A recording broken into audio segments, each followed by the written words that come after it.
So last week I shared that the CSL book of the year is Everyday Ubuntu, and I think I have it.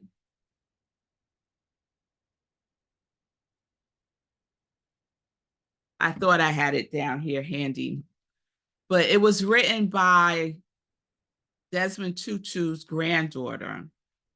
And one of the things that she shares in the book is the story of when her grandfather received the Nobel Peace Prize. And I just love this story because it's so something that I would do. So the committee, the Nobel Peace Prize committee, told Desmond Tutu that he can invite as many people as he wants. And I think they thought maybe he'll invite, a couple of people, maybe 4 or 5. He invited 50 people to the ceremony for his Nobel Peace Prize. So all of these people come from all over the world, and they are at the ceremony, and there's a bomb scare. So everyone has to leave the space until they are sure that everyone is safe and there's no bomb, and there wasn't. So when everything was cleared up, everybody went back into the university hall and the ceremony went on. So when Desmond Tutu got up on the stage to receive his Nobel Peace Prize, he paused for a moment and he looked out into the crowd and he looked at all of the people that he had invited. And he said that it was a moment that crystallized for him the realization that everything he had achieved in his life had been the result of others and their help. It crystallized for him, I am only because you are. So Ubuntu tells us we are only who we are thanks to other people. We're not in this alone. We need each other, right? We are in relationship with each other. Who are the people who see you? Who are the people that see you in your life, who know your worth, who celebrate your presence? Just think about a person who helped you to become the person that you are today. Does everyone have someone in mind? Think about someone who sees you, who knows your worth, and who played a part in the person that you are today. And since we know that everything is one thing and we are in the oneness and that vibration, let us just send them some love and light and gratitude right now. Just take a breath. Think about them. Send them some love and gratitude.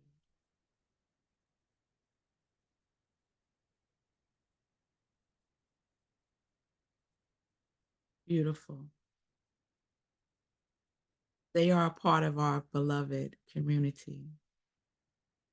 So this morning when I woke up, I was thinking about this, the people who made me who I am today.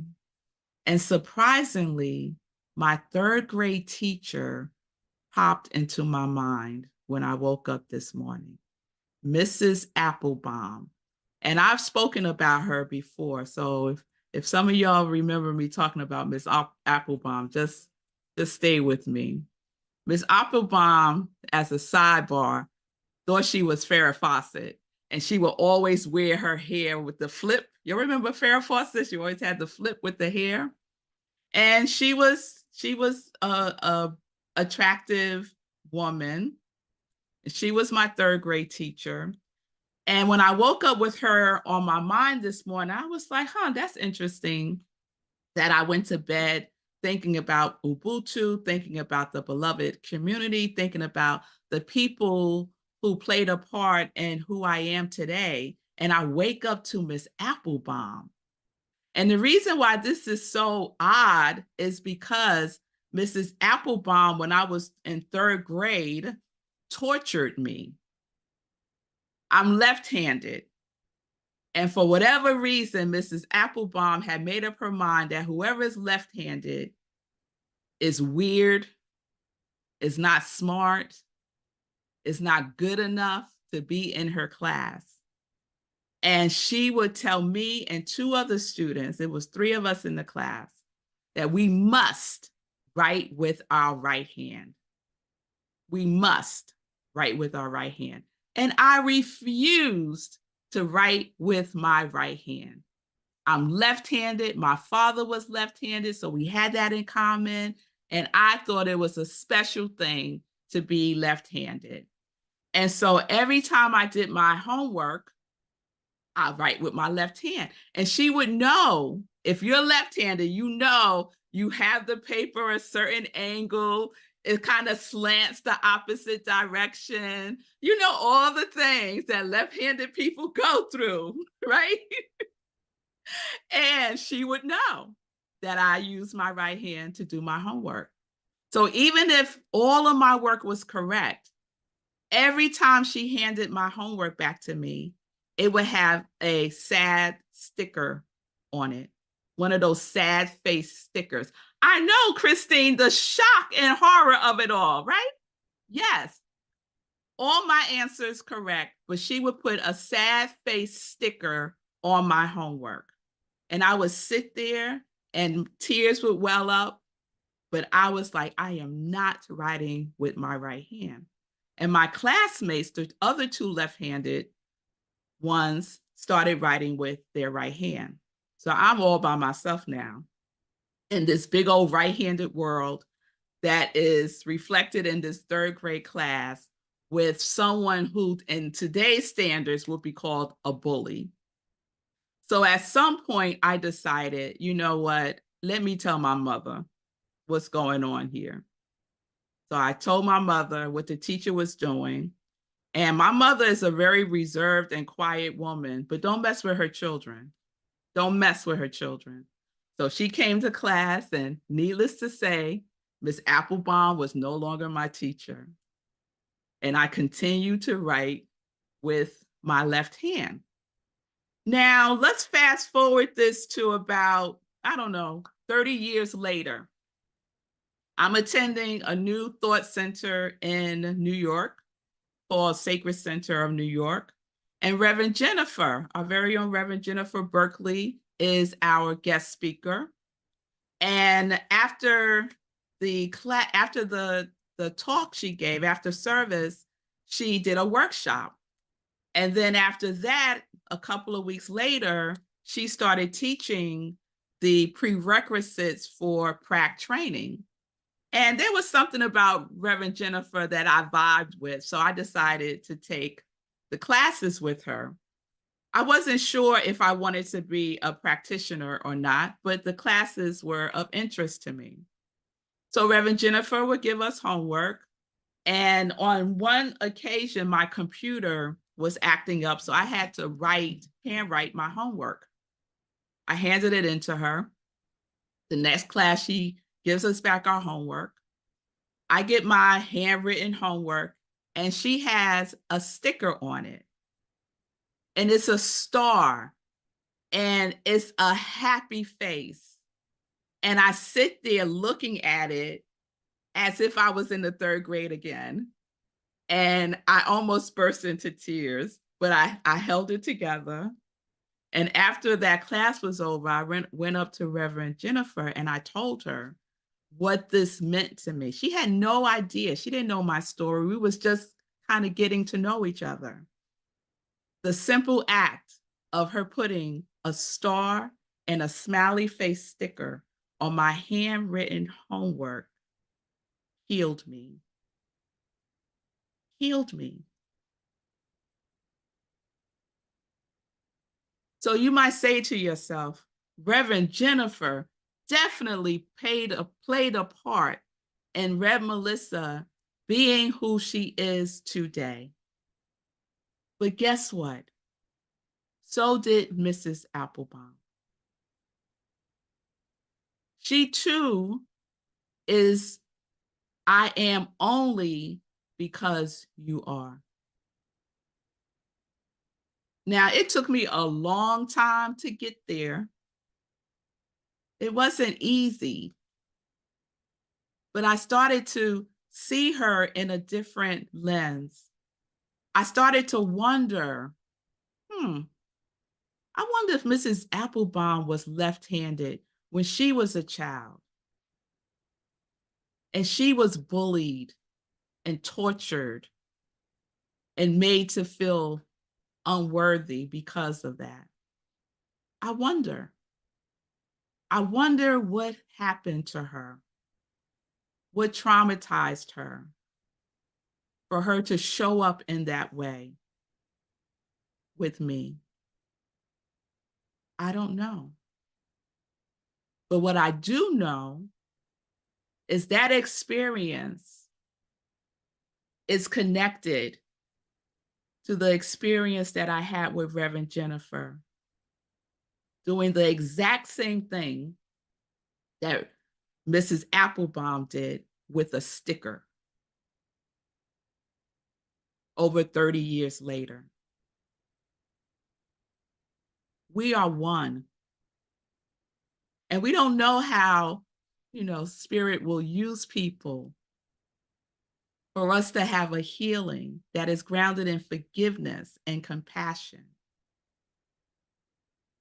But what if we started to encounter everyone in our lives as, I am only because you are? Oné Love, I was thinking about you and your coworker who inspired you to select harmony as your quality for 2024. What if all of these interactions are really about, I am only because you are? Because now Oné can experience 2024 from a place of harmony. She can embody it and express it. And this coworker inspired that in her. Now, yes, I know some of y'all saying, no, Rev Melissa, you don't understand. That person gets on my last nerve. It's no way that they are, I am only because you are. There's no way they're part of my Ubuntu. There's no way they are part of the beloved community. But what do we know? We know that we are rooted in oneness. And sometimes it looks a little funky to us in our human experiences with each other. But the other thing that we know, and the sacred text tells us, we know that all things work together for good. All things work together for good to them that love God, to them who are called according to God's purpose. What is the purpose? The purpose is love. So we can know that all things work together for our highest good. We oftentimes say that when we do spiritual mind treatment. Do we believe it?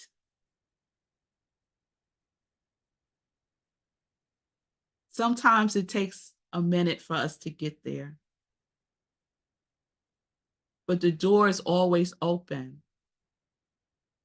The door is always open to shift our perspective, to shift our feeling about things that happen in our lives that can feel really heavy and really hard.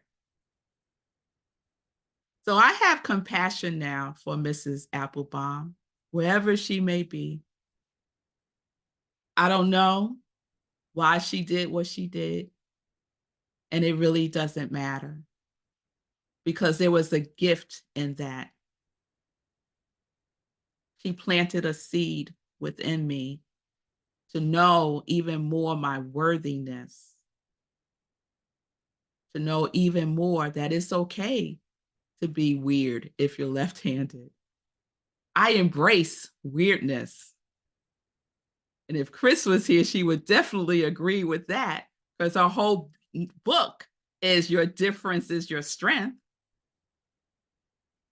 So I am only because you are. And we are only because we are.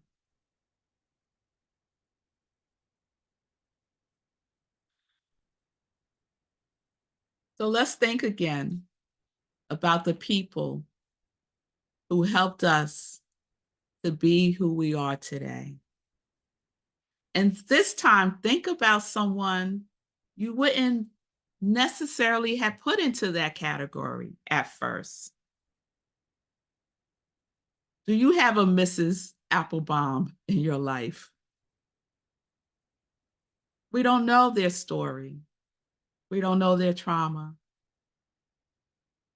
So let's just bring that person into our minds, knowing that we are safe, we are well, we are protected, that no harm comes. It's only love.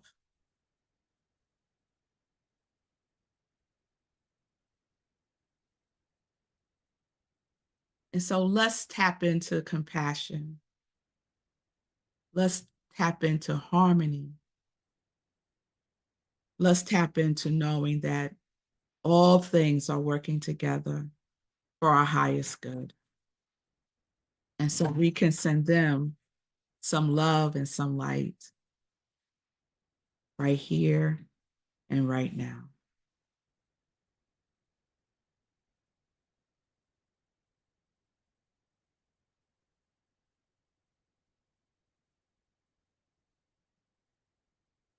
Beautiful.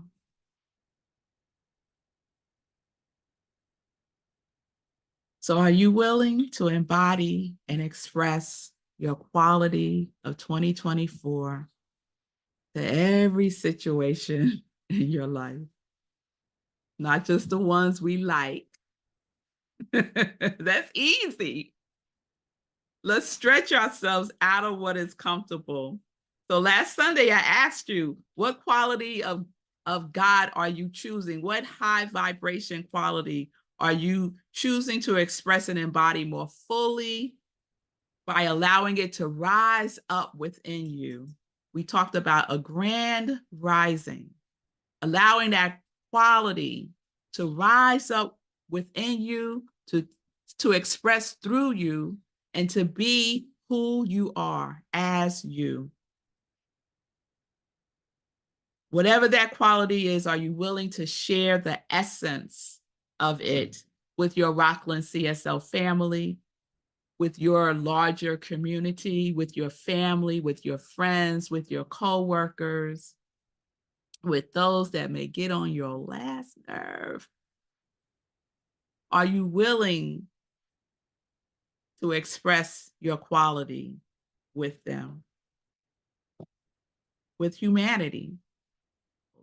Because sometimes when we think about our spiritual path and metaphysics and new thought and science of mind and religious science, we think about it out there, you know,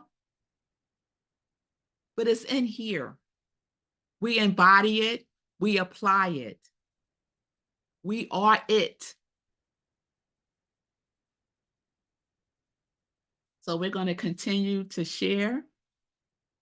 And the intention is for us to inspire each other, to take that step forward, to continue to do our work.